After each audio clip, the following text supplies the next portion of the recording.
Shri N Sreekumar നോക്കൂ, എന്തൊക്കെ കാര്യങ്ങളാണ് ഇവിടെ. നേരത്തെ സുരേഷ് കുമാർ കൃത്യമായി തന്നെ കുറേ കാര്യങ്ങൾ സർക്കാർ ചെയ്തതിനെക്കുറിച്ച്, എന്ത് സർക്കാർ ചെയ്യുന്നു എന്നുള്ളത് കൃത്യമായി പറഞ്ഞുകൊണ്ടിരുന്നതാണ്. ഞാൻ ഇടയ്ക്ക് നിർത്തിച്ചതാണ്. അടുത്തത് നോക്കൂ, ലാൽകുമാർ കുറേ കാര്യങ്ങൾ രാഷ്ട്രീയമായി പറഞ്ഞിട്ടുണ്ട്. അതിനൊക്കെയാണ് താങ്കളിൽ നിന്ന് ഞാൻ ചില മറുപടികൾ പ്രതീക്ഷിക്കുന്നത്. CM സ്ഥാനാർത്ഥിയായി KC വേണുഗോപാൽ അവിടെ നിൽക്കുന്നു. VD സതീശൻ്റെ ഇപ്പോഴത്തെ പ്രശ്നങ്ങൾ, പ്രതിപക്ഷ നേതാവിന് ദിശാബോധമില്ലാത്തൊരവസ്ഥയാണെന്ന് പറയേണ്ടി വരുന്നൊരു സാഹചര്യം. എന്താണ് കോൺഗ്രസ് പാർട്ടിക്കകത്ത് നടക്കുന്നത് നമുക്കറിയാം. സണ്ണി ജോസഫും K മുരളീധരനും ഒക്കെ ഇപ്പോൾ KC ജോസഫിൻ്റെ കൂടെ ചേർന്നു എന്നാണ് ഇപ്പോൾ ഏറ്റവും ഒടുവിലത്തെ വാർത്ത. ഷാഫി പറമ്പിൽ നിന്ന് പബ്ലിക്കായി KC വേണുഗോപാലിനെ സ്വാഗതം ചെയ്തിട്ടുണ്ട്. അദ്ദേഹം വരുന്നതാണ് നല്ലതെന്ന് ഒരുപാട് പേർ ആഗ്രഹിക്കുന്നു എന്ന് പറഞ്ഞിട്ടുണ്ട്. ഇന്ത്യൻ യൂത്ത് കോൺഗ്രസിൻ്റെയും മഹിളാ കോൺഗ്രസിൻ്റെയൊക്കെ കമ്മിറ്റിയിലെ ആളുകൾ എന്താണ് പറയുന്നത് എന്നുള്ളത് നമ്മുടെ മുമ്പിലുണ്ട്. VD സതീശൻ ആകെ ഒറ്റപ്പെട്ട അവസ്ഥയിൽ നിരാശനായി.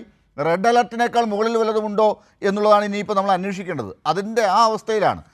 അപ്പോൾ അതൊക്കെ ഇങ്ങനെ ചർച്ച ചെയ്യുമ്പോൾ താങ്കൾ അതിനെക്കുറിച്ച് പ്രതികരിക്കാതെ ഇങ്ങനെ പോകുന്നത് ആളുകൾ ശ്രദ്ധിക്കും. ശ്രീ എൻ ശ്രീകുമാർ നോക്കൂ ഡോക്ടർ ലാലെ, ഇപ്പോഴല്ലേ ചോദിച്ചത്. അപ്പോൾ അതിന് മുമ്പ് ചോദ്യത്തിന് മുമ്പ് പ്രതികരിക്കാൻ പറ്റില്ലല്ലോ. ഇപ്പം ഞാൻ പ്രതികരിക്കും. കാരണം അത് പ്രതികരിക്കാൻ വളരെ ഇഷ്ടമുള്ള ഒരാളാണ് ഞാൻ. കാരണം KC വേണുഗോപാൽ AICC ജനറൽ സെക്രട്ടറിയാണ്. അദ്ദേഹം കേരളത്തിൽ നിന്നുള്ള നേതാവാണ്.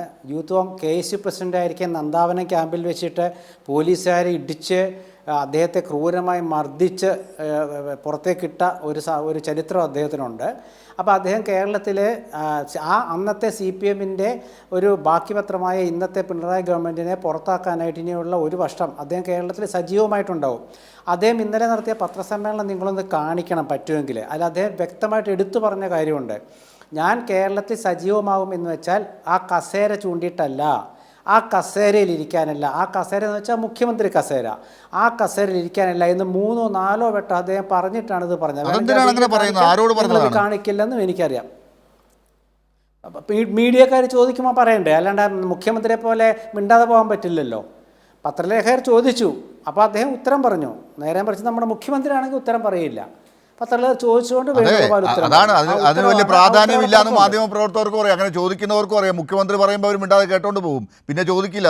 അത് പക്ഷേ KC വേണുഗോപാലിൻ്റെ കാര്യത്തിൽ അത് സംഭവിക്കുന്നില്ല. അദ്ദേഹം പറയുന്നുണ്ട്, പിന്നെയും പറയുന്നു. VD സതീശന് അത് മനസ്സിലായി.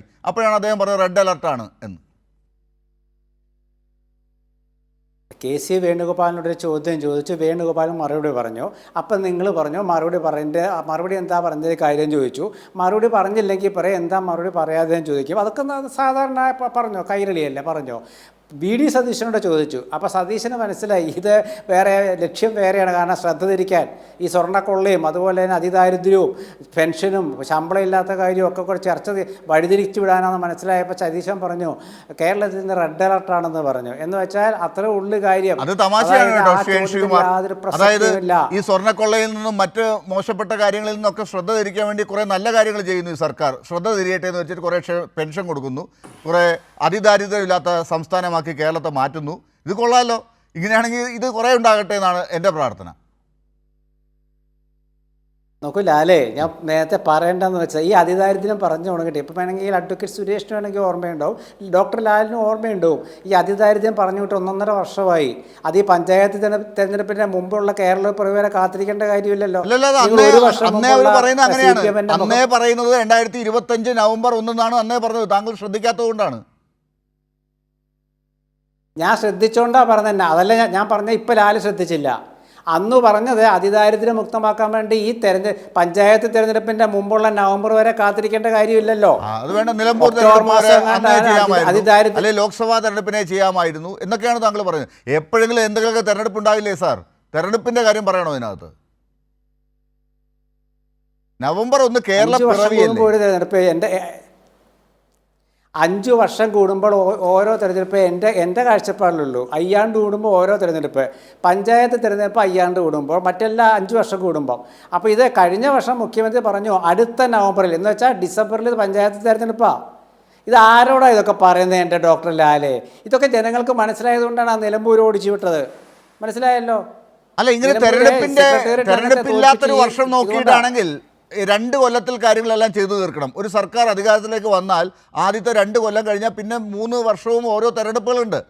അപ്പോൾ അതിങ്ങനെ അത് ചെയ്തുകൊണ്ട് പിന്നെ ഇടയ്ക്ക് ബൈ ഇലക്ഷനൊക്കെ വരും. അപ്പോൾ അതൊക്കെ നോക്കേണ്ടി വരും. അങ്ങനെ ചെയ്യാൻ പറ്റുമോ? ലോകത്തുണ്ടോ അങ്ങനെ?